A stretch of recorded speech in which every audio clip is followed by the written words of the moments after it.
আসসালামু আলাইকুম। আমার নাম সাজেদা হক। আমি একজন সাংবাদিক। আমার নিয়মিত আয়োজন সাধারণ সমালোচনায় আপনাদের স্বাগত জানাচ্ছি। আজকে আমার টপিকটা হচ্ছে ম্যাটিকুলাস ডিজাইন। আচ্ছা, এই ম্যাটিকুলাস ডিজাইন শব্দটা আমরা কবে শুনলাম?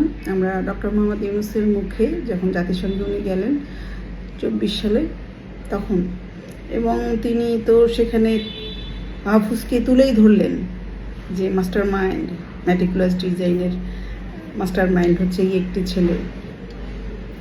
কিন্তু আমরা গতকালকে দেখলাম ঠিকানা খালেদ মহিউদ্দিনের সাথে সাক্ষাৎকারে মাহফুজ আলম মাস্টার মাইন্ড শব্দটাকে অস্বীকার করেছে। তিনি বলেছেন যে mastermind always a bad word, এবং ডক্টর মোহাম্মদ ইউনূস আমাকে এই ধরনের কথা বলেন নাই। আচ্ছা, ম্যাটিকুলাস ডিজাইনের অংশ তখন থেকেই আলোচিত। আমার ধারণা যে বাংলাদেশের যে এখন, আগে তো 68,000 গ্রাম বলতাম, আমরা তো এখন তো 85,000 গ্রাম।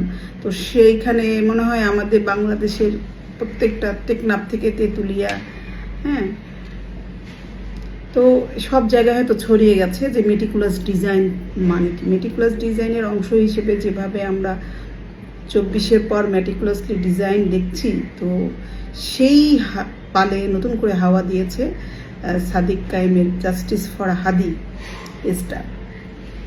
এটা খুব ইন্টারেস্টিং ব্যাপার, কারণ হাদি মারা গেল হচ্ছে 24-এ, 25-এ এসে, কিন্তু জাস্টিস ফর হাদি এই পেজটা তৈরি হয়েছে 21 সালে। খুব মজার বিষয় না? তাহলে এই যে মেটিকুলাসলি ডিজাইন যে কথাটা বলেছে ডক্টর মোহাম্মদ ইউনূস, তারই প্রমাণ আসলে প্রতিদিন আমরা একটু একটু করে পাচ্ছি। ইনকিলাব মঞ্চ আমাদের চোখের সামনে আমরা দেখলাম যে তৈরি হলো, এবং 25 সালের 18 ডিসেম্বর রাতে ওসমান হাদি মারা গেল, কিন্তু তার আগে 12 ডিসেম্বর তাকে গুলি করা হলো, আমরা দেখলাম। এটা 25 সালের ঘটনা। তো এই বছরই 24-এর আগস্টের যে গণহত্যা বলেন, এটাকে আসলে গণহত্যাই বলা উচিত, এবং এটাও মোটেও অভ্যুত্থান নয়, বিপ্লব নয়, এটা জঙ্গি হামলা। সেই জঙ্গি হামলার পর থেকে বাংলাদেশ যা কিছু দেখেছে, যা কিছু নিজের চোখে দেখেছে, নিজে উপলব্ধি করেছে, এবং ভুক্তভোগী তারা আসলে জানে যে আসলে এটি আসলে কোনো বিপ্লব না, এটি কোনো অভ্যুত্থান নয়, এটা আসলেই পূর্ব পরিকল্পিত, ওয়েল ডিজাইনড, এবং আসলে মেটিকুলাসলি ডিজাইনড। তার প্রমাণ দেখেন, আমরা গত দিন থেকে দেখলাম যে সাদিক কায়েম এই যে পেজটা তৈরি করেছে জাস্টিস ফর হাদি, এটিকে আমরা দেখছি যে 1 জুন 26 সালে তৈরি করেছে, কিন্তু ঠিক এই পেজটাই 16 ডিসেম্বর 2021 সালে তৈরি হয়েছে। 16 ডিসেম্বর 2021, মানে 24ও আসে নাই। এটা হচ্ছে তখন প্রথম হয়েছে নাম জাস্টিস ফর হাদি, তারপরে নামটা চেঞ্জ হয়েছে 5 অক্টোবর 22 সালে, চেঞ্জ দ্য নেম, ইসলাম শান্তির ধর্ম। আচ্ছা, তারপরে 16 জুন 24-এ এসে এটা হয়ে গেছে doctor Shafiqur Rahman, BICS bracket এই নামে। তারপর 16 জুন 24 আবার নামটা চেঞ্জ হয়েছে ডক্টর শফিকুর রহমান নামে।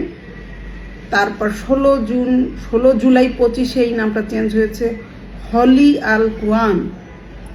তারপরে 17 আগস্ট 25 এই পেজটার নামই চেঞ্জ হয়েছে doctor MD Shafiqul Islam Masud fans. 1 জানুয়ারি 26 সালে এসে এই নামটা আবার নতুন করে চেঞ্জ হয়েছে জাস্টিস ফর হাদি নাম দিয়ে। আর 15 জুন 26 সালে এই নামটা চেঞ্জ হয়েছে, নতুন করে আবার চেঞ্জ হয়ে গেছে, সেটার নাম হয়েছে ভয়েস অফ সাদিক কায়েম। যেটা 25 সালে ঘটবে সেটা 21 সালে কিভাবে জানে? এটা প্রশ্ন না? এটা তো বড় প্রশ্ন।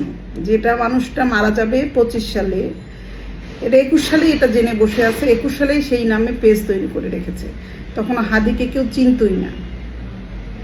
হ্যাঁ, তো এগুলো হচ্ছে প্রমাণ। মানুষ আসলে অপরাধ করে কিন্তু তার চিহ্ন রেখে যায়। মানুষ পাপ করে, সেটা প্রমাণ থেকে যায়। ফলে যতই আপনি গলাবাজি করেন না কেন, যতই আপনি মানুষের চোখে একটা আবরণ তৈরি করে দেন না কেন, সত্য হয়তো বিলম্বিত হতে পারে, কিন্তু অবশ্যই প্রকাশিত হবে, সত্য প্রতিষ্ঠিত হবে। এটাই সত্যের একটা শক্তি, এটাই সত্যের সৌন্দর্য। এবং একইভাবে দেখেন যে তার মানে হাদিও হচ্ছে এই মেটিকুলাস ডিজাইনের সৃষ্টি, এবং হাদিকে এরা নিজেরাই তৈরি করেছে, এবং হাদি নিজেও জানে যে এটা তার মৃত্যুর জন্যে সে প্রস্তুতি নিয়েই এই আন্দোলনের অংশ হয়েছে, এবং সে জানতো, এবং তার নামে পেজ হয়েছে, তার নামে মুভমেন্ট হবে, সমস্ত কিছু তারা আগে থেকে ডিজাইন করা। তা না হলে 21 সালে কিভাবে জাস্টিস ফর হাদি নামে একটা পেজ ক্রিয়েট হতে পারে? ঘটনা ঘটার আগেই সেইটার জন্য প্রতিবাদ, সেটার জন্য বিচার চেয়ে কীভাবে একটা পেজ তৈরি হয়?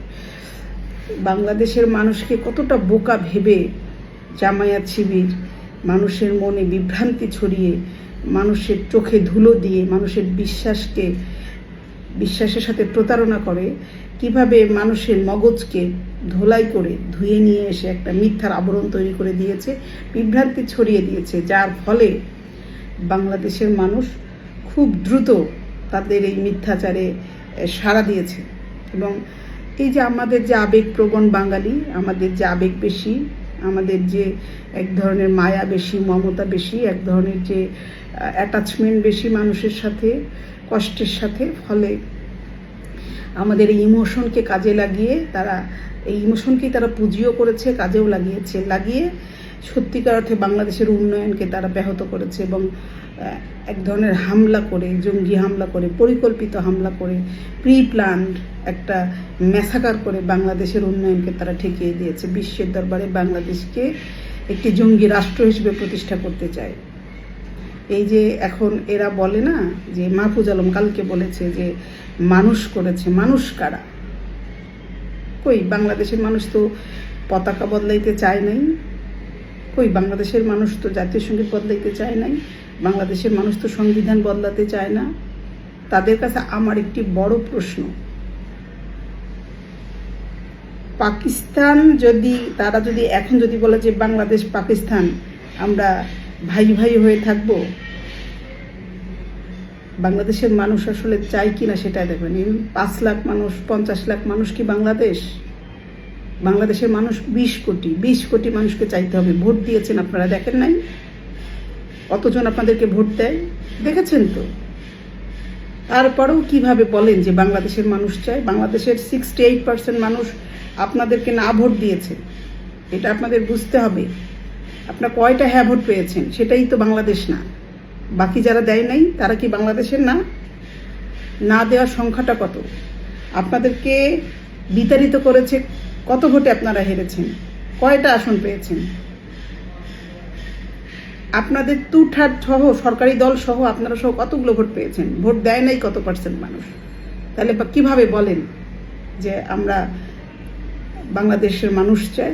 এটা দাবি করাটাই তো অযৌক্তিক, তাই না?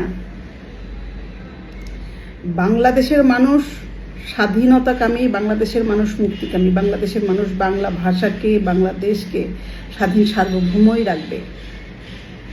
বাংলাদেশ কখনো পাকিস্তানেরও হবে না, বাংলাদেশ কখনো ভারতেরও হবে না। বাংলাদেশ বাংলাদেশই থাকবে। বাংলাদেশ তার লাল সবুজ পতাকা নিয়ে অক্ষয় হয়ে দাঁড়িয়ে থাকবে। এবং এই যে দলের নেতৃত্ব দিয়েছে বাংলাদেশ আওয়ামী লীগও বাংলাদেশে প্রতিষ্ঠিত। এইটাকে আপনারা কেউ নিষিদ্ধ করার কোনো ক্ষমতা কারো নাই। পিতার আগে পুত্রের জন্ম হয় না। বাংলাদেশের জন্মই দিয়েছে বাংলাদেশ আওয়ামী লীগ, বঙ্গবন্ধু শেখ মুজিবুর রহমান।